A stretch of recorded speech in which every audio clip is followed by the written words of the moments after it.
6 വയസ്സുള്ള ഒരു ബാലനൊരു സ്വപ്നമുണ്ടായിരുന്നു. അവൻ്റെ സ്വപ്നമെന്ന് പറയുന്നത് എവറസ്റ്റ് കൊടുമുടി കീഴടക്കുക എന്നുള്ളതായിരുന്നു. അവന് ആ സ്വപ്നം അവൻ്റെ മാതാപിതാക്കളോട് പറഞ്ഞു. അങ്ങനെ അവർ അതിനുവേണ്ടിയുള്ള പരിശീലനങ്ങൾ തുടങ്ങി. അവൻ്റെ 13ാമത്തെ വയസ്സിൽ ആ എവറസ്റ്റ് കൊടുമുടി കീഴടക്കുവാൻ വേണ്ടി അവൻ നേപ്പാളിലെത്തി. അവിടുത്തെ നിയമപ്രകാരം 16 വയസ്സുണ്ടെങ്കിൽ മാത്രമേ എവറസ്റ്റ് കൊടുമുടിയിലേക്ക് കയറുവാൻ സാധിക്കത്തുള്ളൂ. അങ്ങനെ ആ ടീം മൊത്തം തിരിച്ചു പോകാൻ തുടങ്ങി. അപ്പോൾ അവൻ പറഞ്ഞു, എനിക്ക് എന്താണെങ്കിലും കയറിയിട്ടേ പോകാൻ സാധിക്കത്തുള്ളൂ, ഞാൻ ഇതിനു വേണ്ടി മാത്രമാണ് വന്നത്.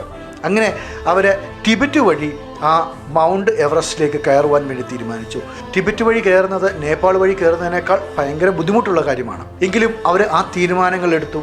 അങ്ങനെ 2010 മെയ് മാസം 22-ാം തീയതി ജോർദാൻ റൊമേറോ എവറസ്റ്റ് കൊടുമുടിയുടെ മുകളിൽ കയറി നിന്നുകൊണ്ട് തൻ്റെ പിതാവിനോട് ഒരു കാര്യം പറഞ്ഞു. Father, I have achieve my dream. നമ്മളുടെ ഡ്രീംസിന് വേണ്ടി നമ്മൾ കഷ്ടപ്പെടാൻ തുടങ്ങിയ, അതിനുവേണ്ടി പ്രയത്നിക്കാൻ തുടങ്ങിയാൽ ഒരു ദിവസം, ഇന്നല്ലെങ്കിൽ നാളെ നമ്മുടെ സ്വപ്നങ്ങൾ നമ്മുടെ കയ്യിലേക്ക് എത്തും. ചടഞ്ഞുകൂടിയിരിക്കുകയല്ല, സടകുടഞ്ഞ് എഴുന്നേറ്റ് നമ്മളുടെ സ്വപ്നങ്ങൾക്ക് വേണ്ടി പ്രയത്നിക്കുക. ആ സ്വപ്നങ്ങൾ ഒരു നാൾ യാഥാർത്ഥ്യമായി തീരും.